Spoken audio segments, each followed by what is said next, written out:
Η ιστορία που δεν θα σου πουν ποτέ. Όταν ο φόβος σκέπασε την Ελλάδα, οι Αθηναίοι έλυσαν τα σκοινιά για να πολεμήσουν, όχι για να νικήσουν, αλλά για να μείνουν ελεύθεροι.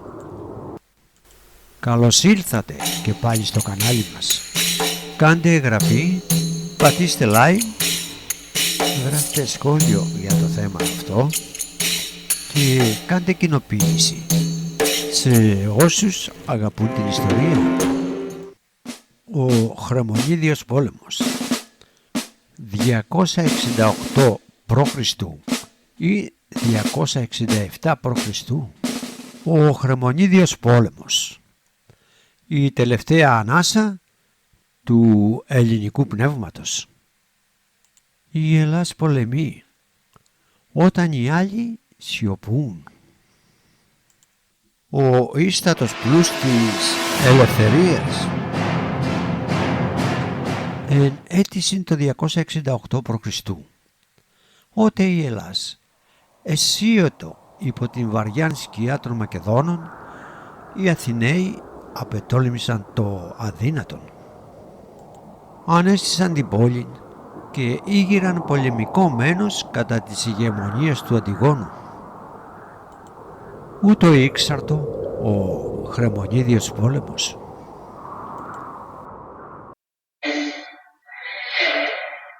Η Ελλάς διηρημένη εμάχετο υπερελευθερίας. Αθήνε, Σπάρτη, Πτολεμαίοι, έκαστος με τους ίδιους φόβους και ελπίδας. Αλλά εν την καρδιά της Αττικής έμφανισε γένετο ανήρ ονόματι Χρεμονίδης. Ο καλέσας το δήμον εις αγώνα, η μακεδονική ισχύς.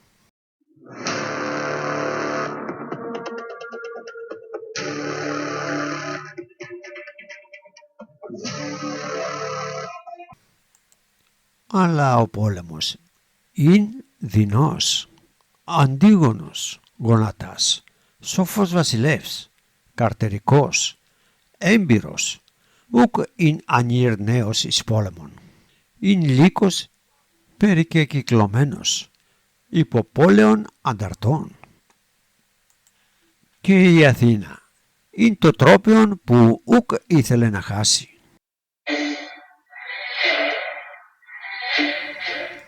Η αρχή του πολέμου. Οι Αθηναίοι οπλίτε ορκίζονται στα όπλα. Είναι αυτός 267 π.Χ. Τα τύμπανα ηχούσι, Αθήνα και Σπάρτη, σπανίους σύμμαχοι, είναι ενωμένοι υπέρ τιμής. Οι Πτολεμαίοι της Αιγύπτου παρέσχουν χρήματα. Ο δε Δήμος παρίσχε την ψυχήν. Ο Χρεμονίδιος πόλεμος έφερε αντιμέτωπους τους Αθηναίους και τους Σπαρτιάτες με το βασιλιά της Μακεδονίας Αντίγονο γονατά.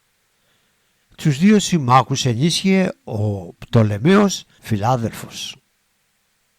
Η παρακμή των κυρίαρχων πόλεων της Αθήνας και της Σπάρτης. Η Σπάρτη και η Αθήνα επιθυμούσαν την αποκατάσταση της ανεξαρτησίας τους και την απαλλαγή τους από την μακεδονική κυριαρχία. Ο σημαντικότερος υποστηρικτής του πολέμου εναντίον του Αντίγονου γονατά στη Σπάρτη ήταν ο βασιλεύς Αρεύς ο Αλφα, ο οποίος είχε αποκτήσει μεγάλο κύρος ύστερα από τη νίκη του κατά του Πύρου και συμπεριφερόταν σαν απολυταρχικός μονάρχης.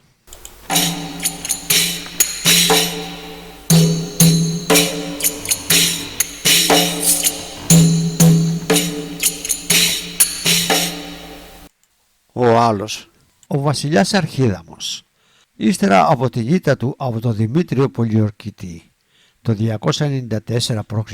ήταν πολιτικά απομονωμένος. Ο Ο αντιμακεδονικός συνασπισμός στην Αθήνα είχε αρχηγό τον στοικό Χρεμονίδη και τον αδελφό του Γλάφκονα. Οι Αθηναίοι ήθελαν να απαλλαγούν από τη φρουρά του Αντίγονου Γονατά, που βρίσκονταν στον Πειραιά, και να ανακτήσουν την πλήρη ανεξαρτησία τους. Οι οπαδοί του Αντίγονου Γονατά στην Αθήνα δεν μπόρεσαν να διατηρήσουν την εξουσία και η πόλη προσχώρησε το 268-267 στον αντιμακεδονικό συνασπισμό που οργάνωσε ο Λακεδαιμόνιος βασιλιάς. Αθηναίοι και Σπαρτιάτες δεν μπορούσαν να αντιμετωπίσουν τον Αντίγονο Γονατά χωρίς ισχυρή βοήθεια. Οι Αιτωλοί δεν ήταν διατεθειμένοι να τους βοηθήσουν. Ο Πτολεμαίος Φιλάδελφος όμως ήταν. Ο Πτολεμαίος Φιλάδελφος και η αδελφή και η σύζυγος του Ασθινόη Β, που επιθυμούσε να ενθρονήσει στη Μακεδονία τον γιο της Πτολεμαίου, που είχε αποκτήσει από τον Λυσίμαχο. Απειλούταν από τον Αντίγονο Γονατά, ο οποίος μετά τη νίκη του επί των Γαλατών στη Λυσιμαχία της Θράκης και τον θάνατον του Πύρου απέκτησε μεγάλη δύναμη, καταφέρνοντας να κυριαρχήσει στη κυρίως Ελλάδα. Η Αρσινόη όμως είχε ήδη πεθάνει πριν την έναρξη του πολέμου, είτε το 270 π.Χ. είτε σύμφωνα με άλλες πηγές τον Ιούλιο του 268 π.Χ., 2 μήνες πριν από την έναρξη του πολέμου.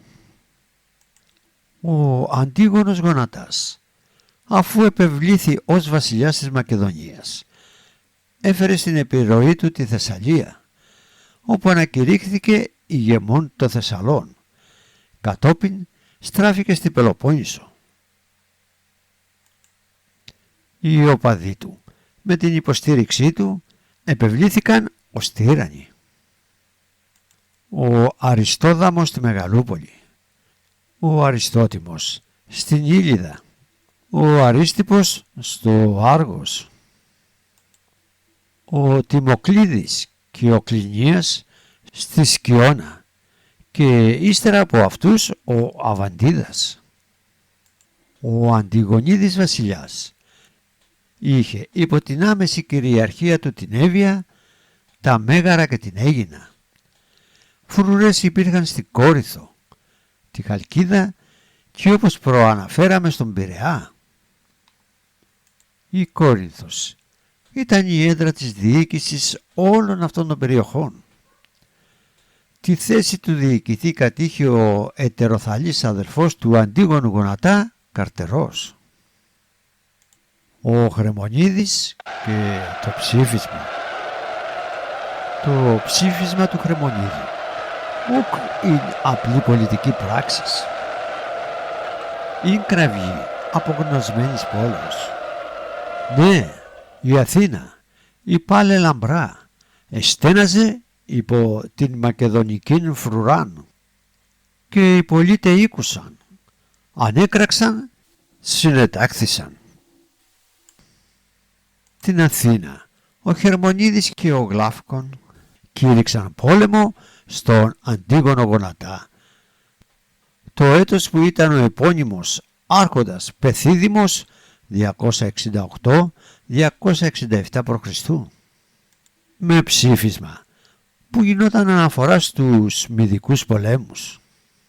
Στην Αντιμακεδονική Συμμαχία συμμετείχαν πόλεις της Αρκαδίας, οι Αχαιοί, οι Ηλιοί, αφού προηγουμένως έδιωξαν τον Αριστότιμο. Η κρητική πόλη Γόρτης και μερικές άλλες μικρότερες πόλεις της Κρήτης που είχαν καλές σχέσεις με τον βασιλιά της Σπάρτης. Η πολιορκία της πόλεως. Η πόλη εκλήθη. Η πείνα κατέβη ως έμπειρος λύκος. Η αγωνία γένετο, σύντροφος των πολιτών. Εντός των τυχών, ο Χρεμονίδης όρκιζεν ότι ουκ αφήσει την πόλην εμπέσιν, αλλά οι αλυσίες έσφυγεν. Ο πόλεμος άρχισε με την εισβολή του Αντίγονου Γονατά στην Αττική, 268 ή 267 π.Χ. Ενώ ο Αντιγονίδης βασιλιάς έφτανε ενόχλητος ως τα περίχωρα της Αθήνας και άρχισε να πολιορκεί την πόλη. Ο στόλος του κατέπλευσε στο λιμάνι του Πειραιά που ελέγχονταν από τη μακεδονική φρουρά, η οποία δεν είχε εξουδετερωθεί. Η ναυμαχία. Επί της θαλάσσης ο πόλεμος εξέσπασε ως καταιγής. Κραυγέ, σύριγμα βελών, συντριβή ξύλων. Ο Αντίγονος εφύλατε τα ορμίσματα, ως λέον τα σκύλα του. Η Αθηναϊκή ελπίς εθράφσει υπό της μακεδονικής ισχύος. Λίγο αργότερα κατέπλευσε στο Σούνιο ο Πτολεμαϊκός στόλος υπό τον Πάτροκλο. Ο Πάτροκλος οχυρώθηκε σε μία νησίδα δυτικά του Σουνίου, η οποία ονομάστηκε Πακτρόκλου Χάραξ, και από εκεί έλεγχε το Σαρονικό κόλπο. Ορμητήρια επίσης εκατέστησε στη τοποθεσία Κορισίας της Καίας, σε πολλά σημεία των ακτών της Αττικής, στην Κρήτη και στη Θήρα. Ωστόσο δεν μπόρεσε να προσφέρει ουσιαστική βοήθεια. Η έξοδος προς την θάλασσα. Νύκτορ, οι Αθηναίοι βγαίνουν από τα τείχη, τα πλοία έτοιμα στο λιμάνι, και τότε ήλθεν η νύξ εκείνη, η φοβερά, η ηρωική. Οι Αθηναίοι, αποδεκατισμένοι, εκκινήθησαν σιωπηλοί προς τον Πειραιά. Τα πλοία εσύοντο υπό νυχτερινού ανέμου. Οι γυναίκες έκλαιον, οι οπλίτες έσφυγαν τα ξύφη, ή η ίστατη ελπίς εξορμάν εις την θάλασσα και διασπούν των θεών της πίνης. Στην Αθήνα η εκκλησία του Δήμου εξέλεξε ως στρατηγούς και αντιπροσώπους στο πολεμικό συμβούλιο των συμμάχων τους Κάλυπο και Γλάφκονα. Ο στρατός του Αντίγονου κατέλυσε την ύπαιθρο της Αττικής. Οι Αθηναίοι κατέφυγαν καταδιωκόμενοι σε παράκτια φρούρια. Ο Πάτροκλος δεν μπορούσε να προσφέρει ουσιαστική βοήθεια στους Αθηναίους, καθώς δεν μπορούσε να αποβιβάσει το πεζικό στις ακτές της Αττικής. Το σύνολο των δυνάμεών του αποτελούταν από τους ναύτες του στόλου του, που δεν είχαν μεγάλη μαχητική αξία ως πεζοί. Ενώ ο στόλος του Αντίγονου Γονατά παρέμενε αγκυροβολημένος, αποφεύγοντας να ναυμαχήσει. Έτσι ο Πάτροκλος περιορίζονταν να παρενοχλεί τους αντιπάλους του, ώστε η πολιορκία της πόλης να μην γίνει ασφικτική. Ο Αρεύς, παρακινούμενος από τον Πάτροκλο, έκανε μία εκστρατεία για να βοηθήσει τους Αθηναίους. Το 267 π.Χ. απέτυχε όμως να καταλάβει τον ισθμό που κατέχονταν από δυνάμεις του Αντίγονου Γονατά. Ο στρατός του Αντίγονου κατέστρεψε την ύπαιθρο της Αττικής και επιτίθονταν στα οχυρά των αντιπάλων του. Μία τέτοια επίθεση απέκρουσε ο επιχαρής στρατηγός του Ραμούντα με τη βοήθεια του στόλου του Πάτροκλου. Ο επιχαρής είχε επιφορτιστεί με την προστασία των αγροτών που καλλιεργούσαν τη γη και την ασφαλή μεταφορά της σοδιάς του σιταριού στην πόλη. Οι επιχειρήσεις του πολέμου κατά τα 2 πρώτα χρόνια εξελίσσονταν με αυτόν τον τρόπο. Οι Αθηναίοι που κατήχαν το φρούριο της Ελευσίνας κατάφεραν πάντως το 266 π.Χ. να πραγματοποιήσουν ανενόχλητη την πομπή της γιορτής των Μεγάλων Παναθηναίων. Ελέφαντες στα Μέγαρα. Το 266 π.Χ. κατά τη διάρκεια του Χρεμονιδίου πολέμου 267-261 π.Χ. ο Αντίγονος Γονατάς, βασιλιάς της Μακεδονίας, επιτέθηκε στα Μέγαρα, μία από τις πόλεις που ήταν στο αντίπαλο στρατόπεδο. Οι Μεγαρείς ετοιμάστηκαν να συγκρουστούν στο ανοιχτό πεδίο με τους στρατιώτες του Αντιγόνου. Αυτό που κυρίως τους εφόβιζε ήταν οι πολλοί πολεμικοί ελέφαντες. Όμως οι Μεγαρείς σκέφτηκαν και εφάρμοσαν μια πρωτόγονη τακτική για να τους εξουδετερώσουν. Σύμφωνα με το Πολυένο, στρατηγήματα 4,6,3. Οι Μεγαρείς άλυψαν γουρούνια με πίσα, τους έβαλαν φωτιά και τους αμόλυσαν ανάμεσα στους ελέφαντες. Τα γουρούνια γρίλιζαν και ούρλιαζαν κάτω από το μαρτύριο της φωτιάς και ξεπήδησαν όσο πιο δυνατά μπορούσαν ανάμεσα στους ελέφαντες. Οι ελέφαντες κατελήφθησαν από σύγχυση και τρόμο και αφού έσπασαν τις τάξεις τους έφυγαν τρέχοντας προς διαφορετικές κατευθύνσεις. Εξαιτίας του τρόμου που προκάλεσαν τα τσιρίγματα από τα φλεγόμενα γουρούνια, οι ελέφαντες άρχισαν να ποδοπατούν και να σκοτώνουν πολλούς στρατιώτες της πλευράς τους. Ο θάνατος του Αρέως. Ο Πάτροκλος συνέχισε να ζητά από τον Σπαρτιάτη βασιλιά να χτυπήσει με τοπικά τους αντιπάλους του, προσεγγίζοντας την Αττική από την Ελευσίνα. Οι προσπάθειες όμως που έκανε ο Αρεύς για να καταλάβει τον ισθμό το 266 π.Χ. και το 265-264 π.Χ. απέτυχαν. Έτσι, αφού πλέον εξαντλήσει όλα του τα εφόδια, επέστρεψε άπρακτος στη Σπάρτη. Ενώ ο στόλος του Πάτροκλου έφυγε για τη Μικρά Ασία, αφήνοντας τους Αθηναίους μόνους εναντίον του Αντίγονου.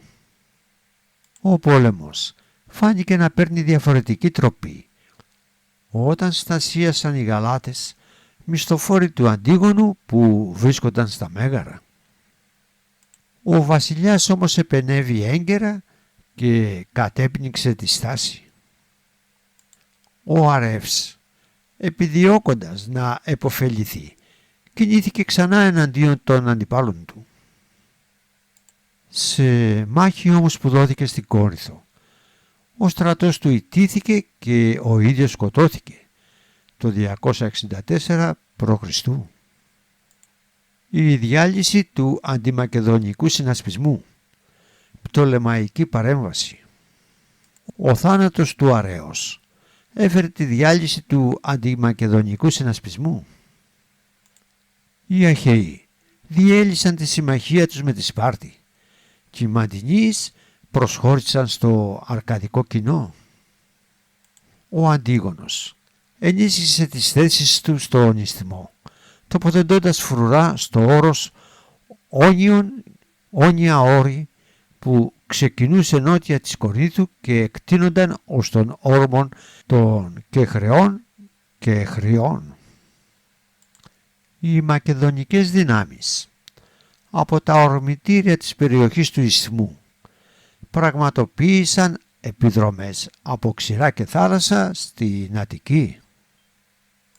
Ο Πάτροκλος δεν κατάφερε να κάνει τίποτα αξιόλογο πέρα από την κατάληψη των Μεθάνων, στα οποία έδωσε το όνομα της βασίλισσας Αρσινόη Β.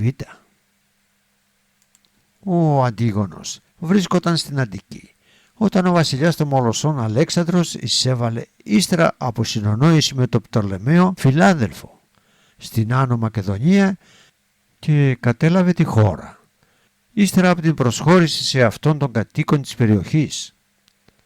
Ταυτόχρονα ο Αλέξανδρος συμμάχισε με τους Αιτωλούς και τους Ευωείς. Έτσι, η χερσαία οδός επικοινωνίας του Αντίγονου με τις βάσεις του στο βορρά πρακτικά αποκόπηκε. Απέμενε μόνο η θαλάσσια οδός. Όμως, ο στόλος του Πάτροκλου ενισχύθηκε με νέα πλοία από τον Πτολεμαίο. Η κατάρρευσης, η Αθήνα απομονωμένη, πολύτε κουρασμένη. Μήνες πέρασαν. Η πόλη έπεσεν εις έσχατα. Ου σύτος ουν ξύλων ου ελπίς. Και εν 261 π.Χ. η Αθήνα είναι αγκάστη να γονικλειστεί. Ο Αντίγονος αποφάσισε τελικά να πολεμήσει στην ξηρά. Γύρισε στη Μακεδονία και νίκησε τον Αλέξανδρο σε αποφασιστική μάχη στην περιοχή της Ελιμιώτιδος. Κατόπιν, ο Μακεδονικός στρατός, υπό τη τυπική ηγεσία του γιου του Αντίγονου Δημητρίου, εισέβαλε στην Ήπειρο 264-263 π.Χ. Ο Αλέξανδρος κατέφυγε στην Ακαρνανία. Κατάφερε τελικά να ανακτήσει το θρόνο του λίγο αργότερα, το 259 π.Χ. Συντριβή Σπαρτιατών και Αθηναίων. Η σιωπηλή ήττα. Ο Αντίγονος εισέρχεται στην πόλη. Οι Αθηναίοι παραδίδουν τα όπλα. Ούχι σφαγάς, ούχι πυρά, μόνον σιωπή. Η Αθήνα, η πάλε ηγεμόνισσα της Ελλάδος, νυν εστέκετο ως χείρα άδοξος, όμως το πνεύμα της ελεύθερον, ακόμη και ενητή. Ο νέος βασιλιάς της Σπάρτης, Ακρότατος, γιος του Αρέως, επιτέθηκε εναντίον της Μαντίνιας. Ο Αριστόδαμος όμως οδήγησε τα στρατεύματα του αρκαδικού κοινού εναντίον του. Στην μάχη που δόθηκε, ο Ακρότατος ιτήθηκε και σκοτώθηκε 263 π.Χ. Ο Αντίγονος Γονατάς επιτέθηκε ξανά στην Αττική και το 263 π.Χ. άρχισε τη συστηματική πολιορκία της πόλης. Οι Αθηναίοι, που δεν περίμεναν από πουθενά ενισχύσεις, ζήτησαν ανακοχή. Στις διαπραγματεύσεις που έγιναν, οι προτάσεις του Αντίγονου αρχικά απορρίφθηκαν. Όταν όμως οι πολιορκημένοι, που υπέφεραν από σιτοδία, κατάλαβαν ότι ο Αντίγονος θα άρχιζε ξανά τις εχθροπραξίες, παραδόθηκαν. Τέλος 262 π.Χ. Σύμφωνα με μια διαφορετική αφήγηση, η εισβολή του Αλέξανδρου στην Άνω Μακεδονία έγινε το 262 π.Χ. Ο Αντίγονος, που τότε βρίσκονταν στην Αττική, έκανε ειρήνη με τους Αθηναίους και επέστρεψε στη Μακεδονία, φθινόπωρο το 262 π.Χ. Ο Αντίγονος επέστρεψε στην Αττική το 261 π.Χ. αφού είχε αντιμετωπίσει με επιτυχία τον Αλέξανδρο. Εκεί οι εχθροπραξίες είχαν επαναληφθεί και η ειρήνη είχε αποδειχθεί μία απλή ανακοχή. Η πόλη παραδόθηκε τελικά την άνοιξη του ίδιου έτους. Κατά τη διάρκεια της πολιορκίας πυρπολήθηκε το ιερό Άλσος και ο ναός του Ποσειδώνας Ιππίου κοντά στην Ακαδημία των Αθηνών, που ήταν εγκαταστημένο το αρχηγείο του Αθηναϊκού Ιππικού. Στην πόλη της Αθήνας εγκαταστάθηκε μακεδονική φρουρά στον λόφο του μουσείου. Αυτό έγινε και στην Σαλαμίνα, στην Ελευσίνα και το Σούνιο και στα φρούρια της Αττικής, Ραμούντα, Πάνακτο και Φιλή, ενώ γκρεμίστηκε ένα τμήμα των μακρών τυχών. Το δημοκρατικό πολίτευμα δεν καταλύθηκε. Την εξουσία όμως ανέλαβαν οι οπαδοί του Αντίγονου, όπως ο ομώνυμος εγγονός του Δημητρίου του Φαλιρέως. Ο ιστοριογράφος Φιλόχαρος εκτελέστηκε σύμφωνα με διαταγή του Αντίγονου επειδή αλληλογραφούσε με τον Πτολεμαίο. Ο Χρεμονίδης και ο Γλάφκον κατέφυγαν στην Αίγυπτο, όπου κατέλαβαν υψηλά αξιώματα στη διοίκηση της χώρας. Ύστερα από λίγα χρόνια, ο Αθηναίος πολιτικός Μικίων τους κατέταξε στην ίδια κατηγορία με τον Αλκιβιάδη και τον Λεοσθένη. Το τέλος του πολέμου. Ο στόλος του Πτολεμαίου ήταν δικαιστικό το 261 π.Χ. ή 257. Άλλες πηγές χρονολογούν την ναυμαχία αυτή κοντά στο 255 π.Χ. Ήταν αυτή που περιόρισε την επιρροή του Πτολεμαίου στο Αιγαίο και έφερε τη λήξη του πολέμου. Επίλογος. Ο Παρθενών στο φως της αυγής. Ο Χρεμονίδιος πόλεμος εχάραξεν Έλληνας και ιστορίαν. Εδείκνυεν ότι ο λαός άνευ ελευθερίας ήδη νεκρός έστιν. Και η Αθήνα έστω και πληγήσα εφύλαξε τον σπιθήρα, το φως που ηγείται ένθεσιν από τα βάθη των αιώνων. Μνήμην ποιούμεθα των ηρώων και της πόλεως ήτι ετόλμησε. Η ιστορία επαναλέγει, οι άνθρωποι πίπτωσιν, τα ιδεώδη ούποτε. Αυτή ήταν η ιστορία που έφερε αντιμέτωπους Αθηναίους και τους Σπαρτιάτες με τον βασιλιά της Μακεδονίας. Εάν σας άρεσε η ιστορία, κάντε εγγραφή, πατήστε like, κοινοποιήστε σε όποιον σας αρέσει η ιστορία και γράφτε τα σχόλιά σας για αυτά που ακούσατε.